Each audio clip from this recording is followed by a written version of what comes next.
Nine news అండి. ఇవాళ మనతో ఉన్నారు ఓబీసీ మోర్చా జిల్లా సికింద్రాబాద్ జిల్లా కన్వీనర్ రాజు గౌడ్ గారు. ప్రస్తుత పాలిటిక్స్లో జరుగుతున్న ఐఐటి స్టూడెంట్స్ దగ్గర నుండి భారీ వరదల నేపథ్యంలో అండ్ ఓబీసీ మోర్చా వచ్చిన దగ్గర నుండి ఇప్పటి వరకు 27% ఇచ్చిన రిజర్వేషన్ గురించి బీజేపీ నుండి తాను కొన్ని మాట్లాడాలనుకుంటున్నారు. అవి మనతో ఒకసారి రాజుగౌడ్ గారితో మనం ఫేస్ టు ఫేస్ మాట్లాడదాం. నమస్తే సార్. ముందుగా ఈరోజు ఓబీసీ మోర్చా స్టార్ట్ అయిన దగ్గర నుంచి బీజేపీ వచ్చిన దగ్గర నుండి ఎప్పుడైతే బీజేపీ పార్టీ తెలంగాణలో స్టార్ట్ అయిందో టీఆర్ఎస్ కన్నా ముందు ఉన్నా కూడా వచ్చిన దగ్గర నుండి 26% రిజర్వేషన్స్ ఇచ్చారు. ఎప్పుడైతే ఇచ్చారో అప్పటి నుంచి నిజంగా విద్యార్థులకి న్యాయం జరిగిందా?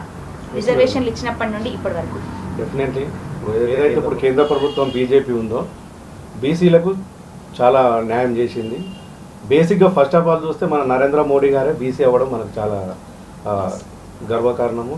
రీసెంట్గా చూస్తే లక్ష్మణ్ గారిని కూడా మన బీసీ అయిన సీనియర్ బీజేపీ నాయకుడిని కూడా మనకు రాజ్యసభ సభ్యులుగా ఎన్నుకోవడం జరిగినది. ఇంకా అనేక స్టూడెంట్స్ కానీ రిజర్వేషన్ కానీ ఈరోజు సెంట్రల్లో 26% మీరు చెప్పినట్టుగా క్యాబినెట్ మినిస్టర్ రిజర్వేషన్ చేయడం కూడా జరిగింది. అవి ఇచ్చిన దగ్గర నుంచి ఇప్పటి వరకు దళితులకి బీసీలకి న్యాయం జరిగిందా అని చెప్పేసి చాలా మందికి ఒక డౌట్ గా ఉండిపోయింది సార్. జరిగిందా? మోదీ గారి ప్రభుత్వం కేంద్రంలో వచ్చిన దగ్గర నుంచి 8 ఏళ్ల పరిపాలనలో కేంద్ర రాష్ట్ర ప్రభుత్వాలలో నిజంగా విద్యార్థులకి ఏం జరగలేదు అని చెప్పేసి ఇప్పటి వరకు స్టిల్ మనకు ఎన్నో సమస్యల రూపంలో ఎదురవుతూనే ఉంటాయి. మీకు ఒక బీజేపీ లీడర్గా మీకు అవన్నీ చాలా బాగా తెలుసు అండ్ ఒక పొలిటికల్ ప్రెస్లో ఉన్నట్టు మాకు కూడా బాగా తెలుసు. బట్ అందులో నిజంగా న్యాయం జరిగిందా? జరిగింది. ఇప్పుడు ప్రజెంట్ బాసరా ఐఐటి స్టూడెంట్స్ ఏదైతే బాసరా ఐఐటి స్టూడెంట్స్ది ఇష్యూ ఉందో ఆల్రెడీ 1 month నుంచి కూడా ఒక లెవెల్లో వెళ్ళి ధర్నాలకి దిగి నిరసనలు చేపట్టి జరిగితే తప్ప ప్రభుత్వం దిగొచ్చి మరి వాళ్ళకు ఒక సెటిల్మెంట్ అయితే చేసింది. కానీ చేసిన కొద్ది రోజులకే మళ్ళీ ఇలాంటిది జరగడం మాత్రం నిజంగా బాధాకరం. 1200 మంది స్టూడెంట్స్ ఫుడ్ పాయిజన్ జరిగి చాలా కల్తీ నూనె కల్తీ గుడ్లు వీటి వల్లనే జరిగింది అని చెప్పేసి అక్కడున్న స్టూడెంట్స్ స్టిల్ ఈ రోజు కూడా ధర్నా చేస్తున్నారు. దీని అంతటి నేపథ్యంలో బీజేపీ వాళ్ళు వచ్చి మేము ప్రశ్నిస్తాం. మేడం, ఈ ఇష్యూ చూసుకున్నట్టయితే మనకు అంత పెద్ద నిరసన తర్వాత ఒక 1 month బ్యాక్ మళ్ళీ ఇదే రిపీట్ కావడం, ఇది గవర్నమెంట్ అధికారుల నిర్లక్ష్యం. వారికి సరిగా బిల్లులు ఇవ్వకపోవడము, వారు సరిగా చూసుకున్నట్టయితే రోజుకు మన రీసెంట్గా కూడా మనం సోషల్ మీడియాలో వచ్చింది, అమ్మాయిలు మొత్తం ధర్నా చేయడం, పగలగొట్టడం, సరైన ఫుడ్ పాయిజన్ లేకుండా కల్తీ ఫుడ్ పెట్టడము. ఇది గవర్నమెంట్ నిర్లక్ష్యము 100%. దీన్ని తీవ్రంగా మేము ఖండిస్తున్నాము.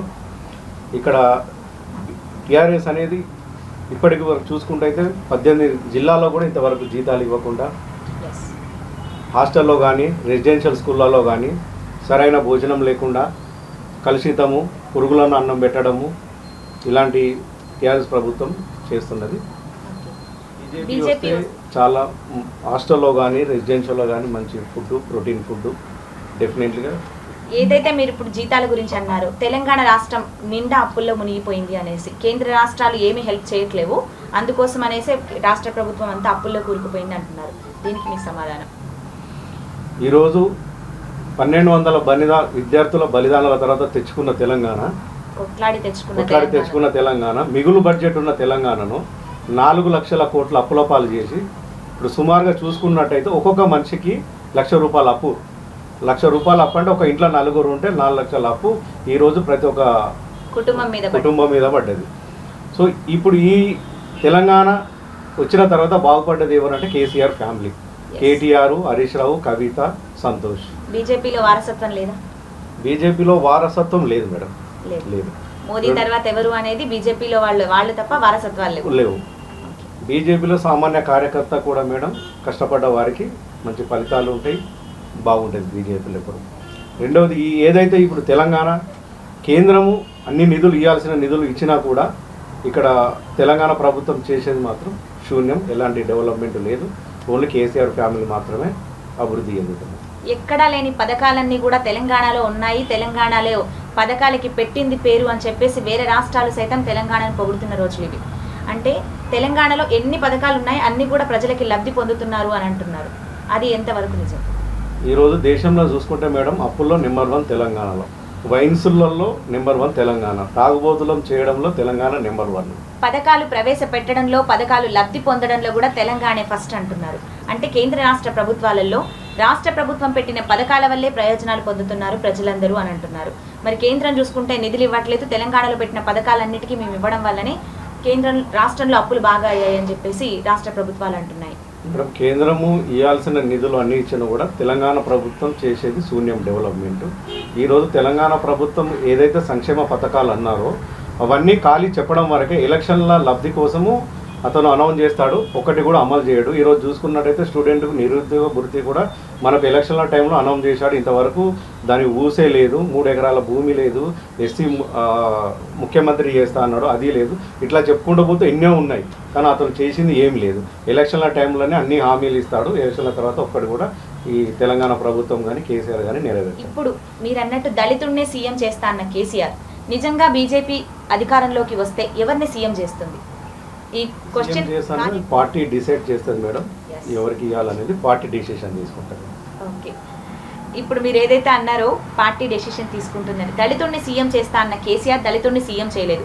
దళితుల కోసమే పెట్టిన ఒక పథకం దళిత బంధు. రైతు బంధు నుండి మొదలు దళిత బంధు వరకు ఎన్నో పథకాలు పెడితే అందులో 2 బాగా బంధు నిజంగా టీఆర్ఎస్ కార్యకర్తలకేనా? ఇంతవరకు బీజేపీ వాళ్ళు ఎవరు లబ్ధి పొందలేదా దాని నుంచి?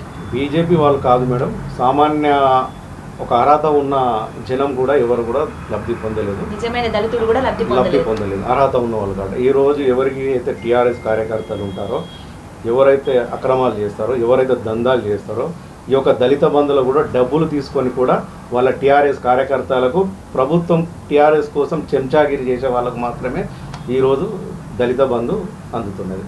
డబుల్ బెడ్రూమ్ ఇల్లు సైతం టీఆర్ఎస్ కార్యకర్తలకి సికింద్రాబాద్ డివిజన్లో మీకు అడ్డగుట్ట తెలియంది కాదు, ఆ బస్తీలో కూడా డబుల్ బెడ్రూమ్ ఇల్లు అవకతవకలు జరిగాయి. ఇక్కడ నుండి మొదలు సికింద్రాబాద్లో ఎన్నో డివిజన్స్లో కూడా డబుల్ బెడ్రూమ్ ఇళ్లలో జరిగిన అవకతవకలలో నిజంగా బెడ్రూమ్ ఇల్లు అడ్డగుట్ట మీకు చూసుకున్నట్టయితే మేడం, ఎవరు కూడా అర్హులైన వాళ్ళకి ఇంతవరకు అందలేదు. దాంట్లో కొంతమంది టీఆర్ఎస్ కార్యకర్తలు, టీఆర్ఎస్ లీడర్లు ఉన్నారు, వాళ్ళ చేతుల్లోనే అవి పంపకం జరిగినది. దాని గురించి కూడా మేము ఉద్యమం చేసినాము, ఒకసారి పోయినాము, ప్రెస్ మీట్ కూడా పెట్టినాము. అయినా కూడా ఓన్లీ టీఆర్ఎస్ లబ్ధిదారులకే డబుల్ బెడ్రూమ్ అందింది. ఎన్నో లక్షలు కడతాన్న ఇండ్లు కూడా ఈరోజు ఎవరికి ఇవ్వకుండా డివిజన్లో కొన్ని మాత్రమే కట్టేసి చేతులు ఎత్తేసిన ప్రభుత్వం. పాలిటిక్స్లోకి వచ్చారు, పాలిటిక్స్లోకి ఎందుకు రావాలి అనుకున్నారు? ఒక యూత్ లీడర్గా ఇప్పుడు కన్వీనర్గా చేస్తున్నారు. సో పాలిటిక్స్లోకి రావాలన్న థాట్ ఎందుకు వచ్చింది మీకు? స్టూడెంట్ ఏజ్ నుంచి ఉన్నప్పుడు వచ్చిందా? ఎస్ మేడం, నాది క్వాలిఫికేషన్ వచ్చేసి ఎంబీఏ. మాది ప్రాపర్ వచ్చేసి కమలాపూర్ హుజరాబాద్ కాన్స్టిట్యున్సీ. మా గురువు వచ్చేసి ఈటల రాజేందర్ గారు. ఫస్ట్ ఈటల సార్ టీఆర్ఎస్ లో ఉన్నారు. Yes definitely. సారు టీఆర్ఎస్ లో ఉన్నప్పుడు కూడా మేము టీఆర్ఎస్ లో ఉన్నాము, సార్ తోటి తిరిగాము.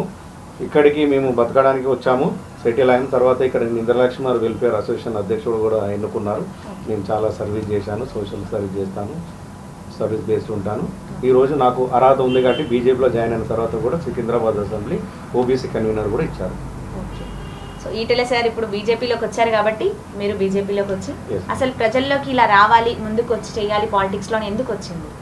అంటే ఎవరైనా ఇన్స్పిరేషన్, మీరు ఎవరైనా చూసిన వాళ్ళు, మీ ఫాదర్ వాళ్ళు? మా రాజేందర్ గారే, అతను కూడా హైదరాబాద్కి కమలాపూర్ నుండి వచ్చేసి బతకడానికి వచ్చేసి ఇక్కడ పౌల్ట్రీ కానీ బిజినెస్ పరంగా ఒక మామూలు మనిషి. ఆయన సైకిల్ మీద వెళ్ళి కోళ్ళు ఎగ్స్ అమ్మేవాడు. సో అతను ఈరోజు ఈ రేంజ్లోకి వచ్చేసి ఆడ ఫస్ట్ టైం ఎమ్మెల్యే కట్టి గెలవడం, ఆయన సర్వీస్ చేయడం, ఆయనే నా గురువు, ఆయన నాకు ఇన్స్పిరేషన్. ఏదైతే ఇప్పుడు పాలిటిక్స్లో డబ్బులు ఉంటేనే పాలిటిక్స్లోకి రావాలి, మీరైతే ఈటెల రాజేందర్ గారి ఇన్స్పిరేషన్. బట్ చాలా మంది పాలిటిక్స్లోకి ఎందుకు వస్తారంటే ఖచ్చితంగా సంపాదించుకోవచ్చు, ఎంతో కొంత ఖర్చు చేస్తే ఖచ్చితంగా మేము కూడా బాగుపడతాము. అది నిజంగా బీజేపీకి కూడా వర్తిస్తుందా? రాజకీయం అంటే మేడం, రాజకీయంలోకి రావాల్సింది సర్వీస్ చేయడానికి, పబ్లిక్ సర్వీస్ చేయడానికి. రాజకీయంకి వచ్చేది డబ్బులు సంపాదించడానికి కాదు. అది ఓన్లీ టీఆర్ఎస్ ఉన్న కార్యకర్తలకు టీఆర్ఎస్ ప్రభుత్వం చేసే పని. బీజేపీ చూసుకున్నట్టయితే మీరు ఏ స్టేట్లో చూసినా డబ్బు పంచి గెలవడం అనేది, డబ్బు పంచడానికి బీజేపీలో లేదు. బీజేపీ అనేది పబ్లిక్లో సమస్యల మీద కొట్లాడి సమస్యలను సాల్వ్ చేసి ఎన్నికల్లో గెలిచే ప్రభుత్వం బీజేపీ ప్రభుత్వం. మైనారిటీల విషయానికి వస్తే బీజేపీ వాళ్ళు హిందూస్కే సపోర్ట్ చేస్తారు. బండి సంజయ్ గారి పాదయాత్రలో బండి సంజయ్ గారు చెప్పిన మాట హిందువులంతా ఒకటి అని చెప్పాడు. అంటే మైనారిటీలు మీరు కలుపుకోరా? మరి మైనారిటీలు మీరు ఒకటి కాదా? ప్రభుత్వము ముస్లింకు ఎక్కడ వ్యతిరేకం కాదు. మొట్టమొదటిసారి మన బీజేపీ ప్రభుత్వం కూడా ఒక ముస్లిం అభ్యర్థిని అబ్దుల్ కలాంను కూడా రాష్ట్రపతిని చేసిన ఘనత మన బీజేపీది. త్రిబుల్ తలాకు ఇలాంటి ఎన్నో పథకాలు ముస్లిం కోసము. నిన్న చూసినట్టయితే మన సికింద్రాబాద్ కాన్స్టిట్యూన్సీలో ఈ శ్రమ్ కార్డులు కూడా మేము ముస్లింకు కూడా ఎక్కువ మందికి చేయడం జరిగినది. చాలా స్కూల్స్ కూడా వెనుకబడి ఉన్నాయి. గవర్నమెంట్ స్కూల్స్లో మన ఊరు మనబడి అని చెప్పేసి ఒక కార్యక్రమం మీద శ్రీకారం చుట్టారు. కానీ రాష్ట్ర ప్రభుత్వం ఇంతవరకు కనీసం ప్రభుత్వ స్కూళ్ళల్లో వసతులు లేక ఎన్నో స్కూల్స్ ఉన్నాయి. మా 95 న్యూస్ మీ అడ్డగుట్టాలో మీరుంటున్న ఏరియాలో వచ్చి మరీ సర్వే చేస్తే కూడా తెలిసింది ఏంటంటే కనీసం అందులో ఉండాల్సిన వసతులు లేవు, ఉండాల్సిన టీచర్స్ కూడా లేరు. ఎలాంటి దానికి కూడా ఆ స్కూల్ నోచుకోలేదు. దీనికి మేడం మన ఊరు మనబడి అనే పథకం ఏదైతే ఉందో అడ్డగుట్ట కానీ ఈవెన్ తెలంగాణ మొత్తం మీద కానీ ఎక్కడ కూడా సరైన వసతులు లేవు. గోడలు ఊలిపోతున్నాయి, సరిగా కిటికీలు. ఏదైతే పిల్లలు విద్యార్థులు ఉన్నారో వాళ్ళకు సరైన సౌకర్యం లేక చాలా అవస్థలు పడుతున్నారు. ఈ 1 వీక్ నుండి చూసుకున్న వర్షాల వల్ల కూడా చాలా స్కూళ్ళు కూడా శిథిల వ్యవస్థకు చేరుకున్నాయి. ఈవెన్ ఎవరైతే ఉన్నారో ఎడ్యుకేషన్ మినిస్టర్ సబితా ఇంద్రారెడ్డి కాన్స్టిట్యూన్సీలో చూసినా కానీ ఆమె ఊర్లో కూడా సరిగా స్కూల్ లేని పరిస్థితి ఈరోజు ఈ తెలంగాణ ప్రభుత్వం చేస్తున్న ఘనకార్యం. ఇక్కడున్న మీ ఏరియా ఏ స్కూల్ అయితే ఉందో ఆ స్కూల్లో మాత్రం ఈవినింగ్ అయితే బారు, మార్నింగ్ అయితే పార్కింగ్. ఇంతవరకు మరి బీజేపీ వాళ్ళు ఎందుకు వెళ్ళి స్కూల్ ఇలా శిథిలావస్థలో ఉంది అని చెప్పి అడగలేకపోయారా? మీరు ఆ ఏరియా ఎమ్మెల్యేని కానీ ఆ ఏరియా కార్పొరేటర్ని కానీ వెళ్ళి ఈ స్కూల్ ఎందుకు ఇలా ఉంది అని చెప్పేసి ఒక్క బీజేపీ గళం కూడా వినిపించలేదు. లేదు మేడం, మేము ఇప్పుడు ఏదైతే మీరు చెప్పిన దాని ప్రకారంగా మేము ఇదివరకు చేసాము, దాని గురించి అడిగాము, నిలదీశాము కూడా. ఇప్పుడున్న తెలంగాణ ప్రభుత్వం ఏంటంటే మేడం ఏ స్కూల్ చూసినా ఏ ఏరియా చూసినా నైటు బార్ల టైం పెంచడము, వైన్ షాపులు పెంచడము, తాగడానికి ఎక్కువ ఎంకరేజ్మెంట్ చేయడము యూత్లకు. వాళ్ళు ఏం చేస్తారు మేడం, నైట్ తాగగానే స్కూళ్ళకి వెళ్ళడం, తాగడం, సీసాల వల్ల కొట్టడము. ఇది తెలంగాణ ప్రభుత్వమే ఈ తాగుబోతులకు చాలా ఎంకరేజ్ చేస్తున్న ప్రభుత్వం ఇది మెయిన్గా.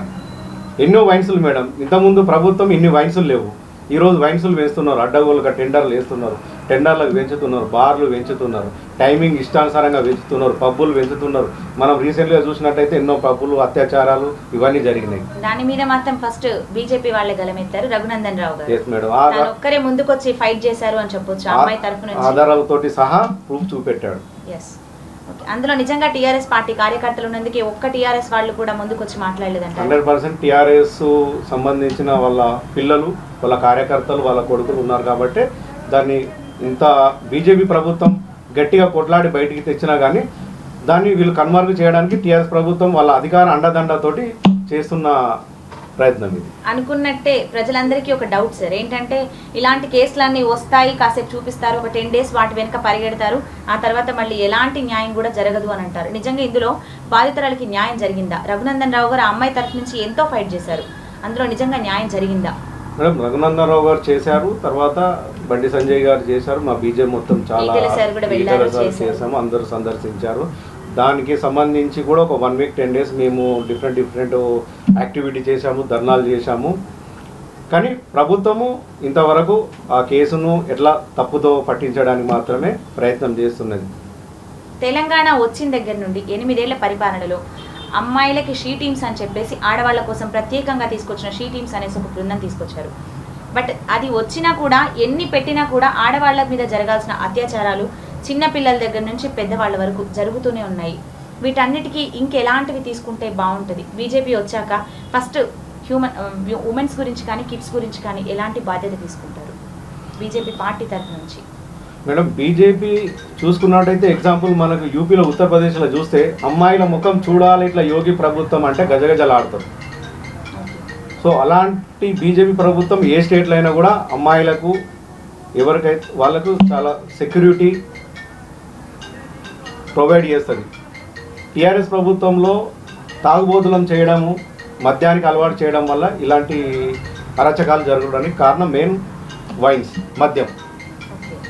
అంటే టీఆర్ఎస్ ప్రభుత్వం వచ్చాకే వైన్ షాపులు పెరిగాయి 100%. అప్పటి వరకు నార్మల్గానే ఉండేది. ఈరోజు గల్లీకి ఇక్కడ బడి ఉంటే ఇక్కడ వైన్ ఉంటుంది, ఇక్కడ స్కూల్ ఉంటే ఇక్కడ ఉంటుంది, గుడి ఉంటే వైన్ ఉంటుంది. ఎట్లా పడితే అట్లా పర్మిషన్ ఇస్తున్నారు, బార్లు పెంచుతున్నారు. మెయిన్ ఈ యొక్క తెలంగాణ ప్రభుత్వం ఏదైతే ఉందో వైన్స్ మీదనే ఇప్పుడు మెయిన్ రాబడిగా దాన్ని పెట్టుకొని ఎవ్రీ ఇయర్ వైన్ షాపులు పెంచడము, దాన్నే మెయిన్ రాబడిగా ఒక ఆదాయంగా ఈరోజు చూసుకుంటున్న ప్రభుత్వం.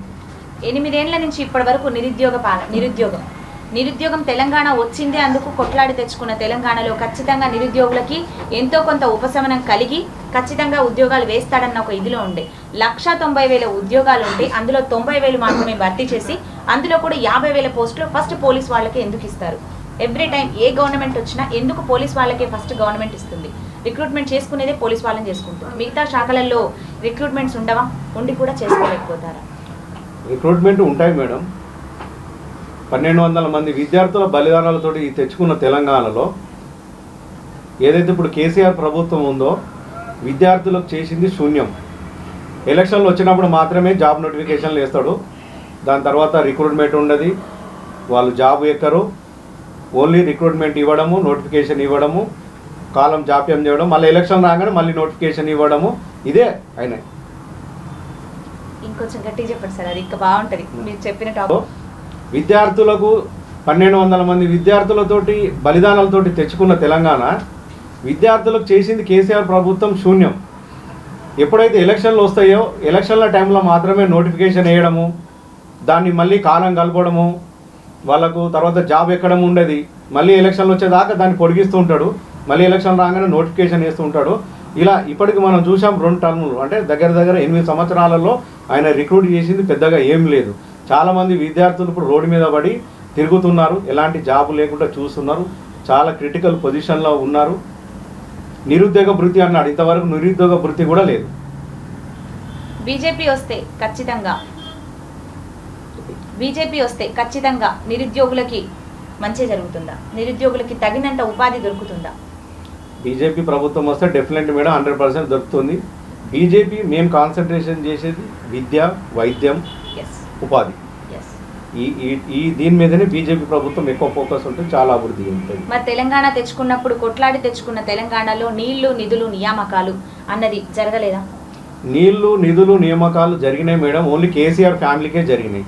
వాళ్ళ కూతురుకి, వాళ్ళ కొడుకు, వాళ్ళ అల్లునికి, సంతోషరావు గారికి నీళ్లు, నిధులు, నియామకాలు పడి. ఇది ఒకసారి స్టాప్ చేయి, దీన్ని గట్టి. ఎంతో మంది బీజేపీ లీడర్స్ అన్న ఒక పదం, కేసీఆర్ పాలన అంటే కుటుంబ పాలన, రాష్ట్రంలో కుటుంబ పాలన జరుగుతోంది, రాష్ట్రం మొత్తం ఒక కుటుంబంలో చేజిక్కింది అని అంటున్నారు. ఇది బీజేపీ వాళ్ళు ఎన్నో సభల్లో ఎంతో మంది, ఆఖరికి బండి సంజయ్ గారు కూడా తన పాదయాత్రలో భాగంగా చాలాసార్లు అన్నారు, ఈ కుటుంబ పాలనని రద్దు చేస్తే ఖచ్చితంగా మీకు ఒక ప్రజాపాలన వస్తుంది అనేసి. దీనికి మీ మాట? ఎస్ మేడం, ఈరోజు తెలంగాణలో జరుగుతుంది కేసీఆర్ కుటుంబ పాలన మాత్రమే. ఇది మీరు ఒక సామాన్య కార్యకర్తను అడిగినా ఈరోజు చెప్తాడు ఏం జరుగుతుందంటే కేసీఆర్ కుటుంబ పాలన. ఏం జరుగుతుంది? దోపిడీ, వాళ్ళ కొడుకు, కోడలు, అల్లునికి మంత్రి పదవులు, కాంట్రాక్టులు, కాళేశ్వరం ప్రాజెక్టు ఈరోజు చేసుకున్నట్టయితే కొన్ని లక్షల కోట్లు దానికోసం అవినీతి హరీష్ రావు గారు సంపాదించుకున్నారు. కానీ దాని మీద ఎలాంటి యూజ్ లేకుండా పోయింది. సచివాలయం, మంచిగా ఉన్న సచివాలయం దాన్ని కూలగొట్టారు. దాని వలన ఆఫీస్ వర్క్ చేయడము అందరికీ చాలా ఇబ్బందిగా ఉన్నది, అందుబాటులో లేకుండా అయిపోయారు. అసలు కేసీఆర్ గారు సచివాలయానికే రాడు. అతను సచివాలయం కూలగొట్టాల్సినంత అవసరం ఏమున్నది ఆయనకు? ఎప్పుడు ఫామ్ హౌస్లో పండుకొని ఆయన ప్రభుత్వం నడిపిస్తా అంటాడు, ఆయనకు సచివాలయం కూలవలసిన అవసరం లేదు. అసలు భారతదేశంలో ఇలాంటి ముఖ్యమంత్రి, సచివాలయం రాని ముఖ్యమంత్రి ఉన్నాడు అంటే అది ఒక కేసీఆర్ మాత్రమే.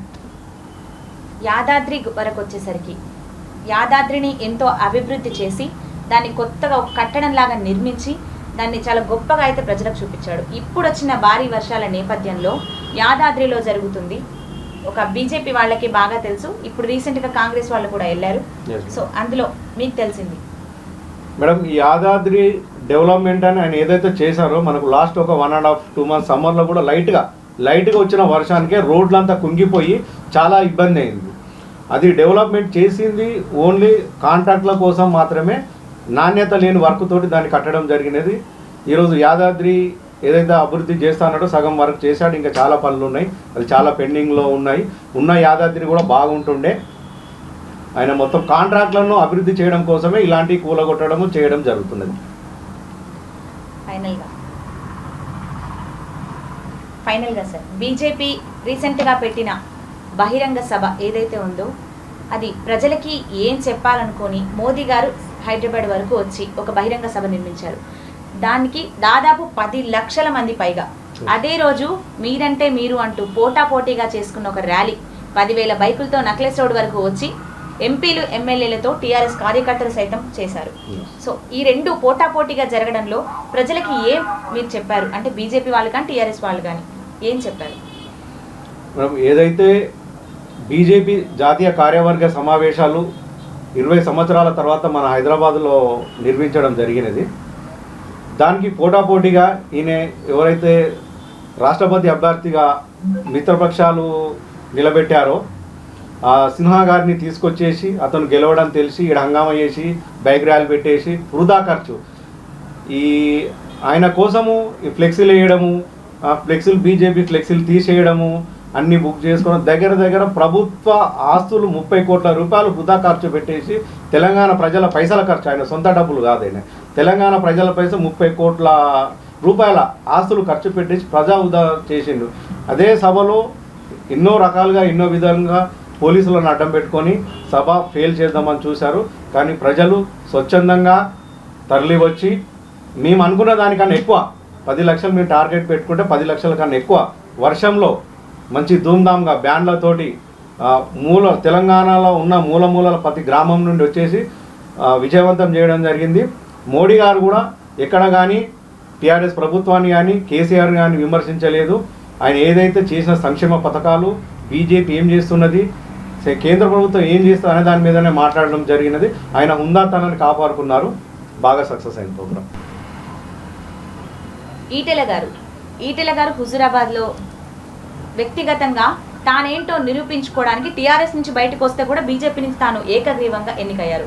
ఒక వ్యక్తిగతంగా ఒక మనిషి ఇలా నిజంగా ఎన్నికవుతారా అంటే అందరూ షాక్ అయ్యారు. ఈ బీజేపీకి వచ్చారు ఈటెల అంటే ఏదో నామమాత్రంగా వచ్చారులే అని అనుకున్నారు. బట్ బీజేపీలోకి రావడానికి ముందు టీఆర్ఎస్లో ఎన్నో జరిగాయి సార్. ఈటెల గారి మీద ఎన్నో అభియోగాలు మోపి తనని పార్టీ నుంచి సస్పెండ్ చేసి తనని వెళ్ళగొట్టారు అని చెప్పేసి అందరూ అనుకుంటున్నారు. బట్ ఇప్పుడు మీకు ఈటెల గారు చాలా దగ్గర మనిషి కాబట్టి మీకు కొన్ని తెలిసిన నిజాలు ఉంటాయి. అవి ఏంటి మేడం? ఈటెల రాజేందర్ గారు అనే వ్యక్తి ఒక హుందామైన వ్యక్తి, ఒక నీతికి నిజమైన నిరూపణమైన వ్యక్తి. అతన్ని ఈ యొక్క దొరల పాలన అంటే గడిల పాలన, వాళ్ళ కింద బానిసత్వంగా ఉండడము, సెక్రటరీ పోతే అపాయింట్మెంట్ ఇవ్వకపోవడము,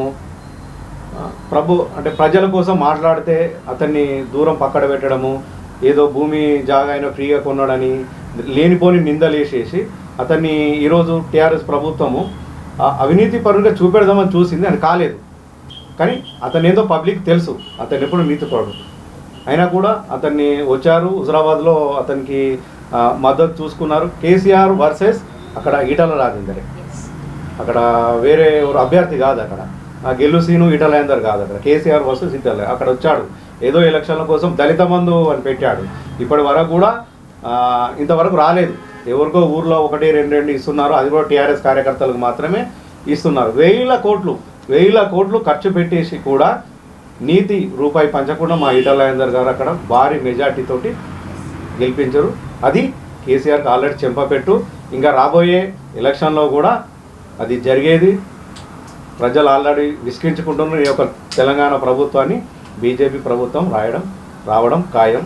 ఇంకా తెలంగాణ ప్రభుత్వం మీద ఆల్రెడీ ప్రజలకు నమ్మకం పోయింది.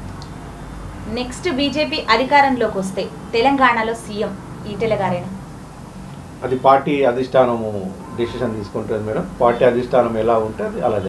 యావత్ ప్రజానికానికి, యూత్కి మీరు ఇచ్చే సందేశం? రాబోయే ఎలక్షన్లో ఈ యొక్క ఏదైతే కుటుంబ పాలన, నీళ్లు, నిధులు, నియామకాలని తెలంగాణ ప్రజలను మోసం చేశారో, ఈ యొక్క టీఆర్ఎస్ ప్రభుత్వం పోయి బీజేపీ ప్రభుత్వము విద్యా వైద్యం ఫ్రీ ఉచిత విద్యా వైద్యం కోసము ఆల్రెడీ మా బండి సంజయ్ గారు దీని మీద కమిట్మెంట్ కూడా ఇచ్చారు. దీని మీద మెయిన్ ఫోకస్ ఉండి ఎలాంటి మద్యానికి డబ్బులు పంచడానికి బీజేపీ ఎప్పుడు దూరంగా ఉంటుంది.